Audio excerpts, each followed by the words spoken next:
What's up guys, it's Punchy, and today we're breaking down the recent Deepwoken Direct. So if you missed it, these are long Q&A sessions where the devs talk directly with the community, showing off new content, systems, and answering our player questions. This one had a bit of everything, with updates, small reveals, and insight into what's coming next. I also streamed my live reaction with a funny bingo my friends made, and without further ado, let's dive into the highlights.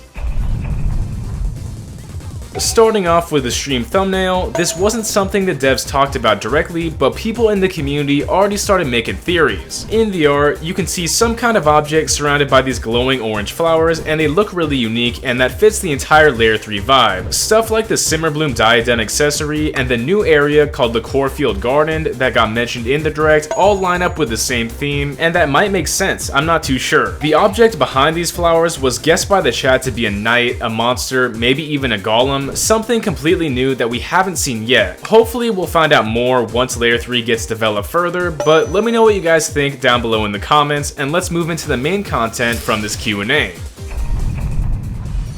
Talking about Raguzer, the main developer for the game, Rag mentioned that he's been away working on other projects, last active during Conquest development before taking a break because it stopped being fun. He's been conflicted lately about the game, saying that playing competitive games has influenced how he views Deep, knowing that the ranked grind isn't actually that much fun. I think in the future, he'd rather the game be more immersive with the characters and factions already present, instead of making it more competitive. As for the lore and vision of the game, it's getting expanded, no surprise there. They might tweak how environments are built, and narratively, things are going to tie more into the Central Luminant and just the larger scheme of the game. The Eastern Luminant's conflict and events are going to move forward based on how people, I guess, pick their factions and impact the world, and that's exciting. Old areas won't just be reworked for being old just cuz. This is only going to happen when there's a reason to, like if a new origin connects to them, similar to Merit, and that's exactly what I want to see. Talking about scheduling, Rag mentioned that he wants the weekly updates to keep on going just like they have been, while the bigger ones will focus on world building, immersion, and adding new ways to play the game with the toys that are already there. New progression systems and new ways to have an endgame, that is exactly what they're focusing on, and for those weeklies, maybe they'll sprinkle in some abilities like mantras and weapons that we can use. In between each major checkpoint on these roadmaps, he states that some of the smaller things at the bottom would drop in between. He also said that he wants Holotide to be a larger update than usual, aiming to release Iron Vow by then, alongside Divergences or maybe Ceramid Hollow depending on the time. Agamatsu said that we can expect the usual Holotide stuff, which I will be talking about separately, which probably means new items or returning ones, but he didn't give any specifics. So Holotide might be kinda big, but not like Attunement level large that we saw last year. Discussing some of these things in more detail, Iron Vow is meant to completely change how you play with existing content, which is similar to Vow of Thorns, being a one-life experience, no trading experience, something hardcore. Raguzer mentioned that it might even feature unique bosses kinda like Terraria, because you know, those two game modes are totally separate. The goal is to make Iron Vow characters feel distinct from base game ones by reintroducing strong gimmicks and extreme differences. Raguzer said he kinda dislikes how current builds can cancel out their weaknesses by getting everything, so Iron Vow might bring major upsides and major downsides to force some more defined playstyles. Moving forward, Divergences are a broad concept meant to capture ideas similar to things like vampires or Tomeless from Rogue Lineage. They'll serve as evolutions or transformations for races, making characters look more seasoned and distinct while adding some more flavor into the world. This system is also expected to bring new themed areas tied to these divergences, maybe for example like cave Ganymedes, they're only in specific caves, but that's going to be more for uniqueness and atmosphere for the setting. Here's a mock-up shown from the tunes of a Vesperian concept where they grow mandibles or their mask fully changes. Of course, this is a very early concept, but visually, races might be getting cosmetic updates to this scale.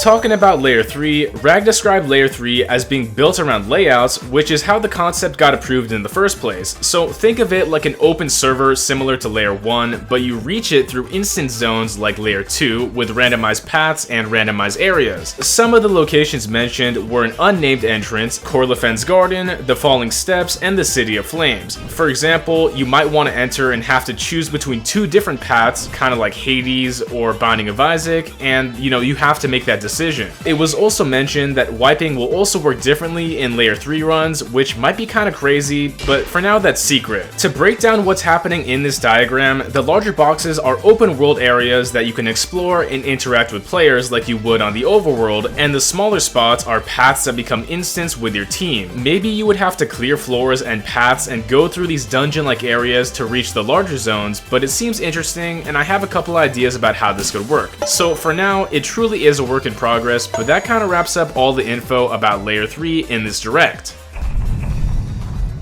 Moving on, we're going to talk about post Layer 3 and of course everything else that's miscellaneous. Raguser mentioned that he wants to work on the central luminance and already has some pretty big ideas, but for right now, it's obviously not going to be the current agenda. At the moment, the focus is fully on the Verse 3 roadmap, and that makes sense. He said it's definitely possible down the line, but definitely a big if. At this point, Raguser had to go, but other devs pulled up and confirmed what they wanted to work on next, and I'm not gonna lie, we got a bunch of cool stuff to look forward to. Fino mentioned that the Hive Origin is coming, definitely not too long from now, and that we'll be seeing another Great Hive tree soon. There won't be a Lifeweave attunement just yet, since it's planned to have something more unique, though it's gonna have multiple paths and different options. So the central Great Hive is set to be an underground root network instead of a massive tree, and that's completely different from what we've even seen. So the Hive Origin itself will be somewhat like the Authority one instead of being military, and it leans more into the farming simulator concept that we saw a long time ago. Moving forward with another dev, K1 said that there aren't any big content sprees planned out right now for him, but he might add some new paths for Blood and Iron and possibly even Shadowcast. So sadly for ABA fans, Duke is not coming to ABA, but he did want to confirm that. He also mentioned ideas for a Magma path or even a Sand path, and confirmed that an Iron Sing weapon is currently in development. Looking ahead, there's definitely plans for more attunement paths overall, things like a Rust path for Iron Sing and maybe that Magma path that he hinted at, but that's coming out later down the line. To finalize what K1 said, he said that a Cerebrate boss is coming, and she's gonna be pretty crazy. Finishing off with some other content and faction stuff, it was confirmed that Warmaster is in the works for the Authority Origin, and it's gonna give players more insight into Jericho as a character. So if you don't know, Warmaster was leaked a super long time ago, and it is a part of the Authority. Agamatsu is also taking charge of the Chef Oath, so I guess we can expect that soon. Limebeard also mentioned that he'd like to see more mounts into the game, especially if monsters and stuff like that are going to be reworked, since we only have the Thresher. They might be the main way to move around the Luminance, and that's pretty exciting. At the end of all of that, we got to see a very weird, janky model of the teased Dread Serpent rework, and it looks kinda insane. So this was floating around like Gojo the Honored One, and I thought it was great, but it looks one for one like the adapted design, and honestly they cooked. As far as new content being shown, that was really the most that we saw, but there's a ton of planned additions, and I think this communication in the Q&A was really just positive for the community. If you have your own thoughts about any of this or want to add onto something that I might have missed, please share your comments down below. And with that being said, that's all for right now. Thanks once again to all the supporters who motivate me daily and directly help out this channel. If you want to join as a member, go down below, but besides that, my personal Discord, Guild Discord, and my UGC group are all linked, so check them out. Thanks once again, and make sure to like and subscribe. It's punchin' time.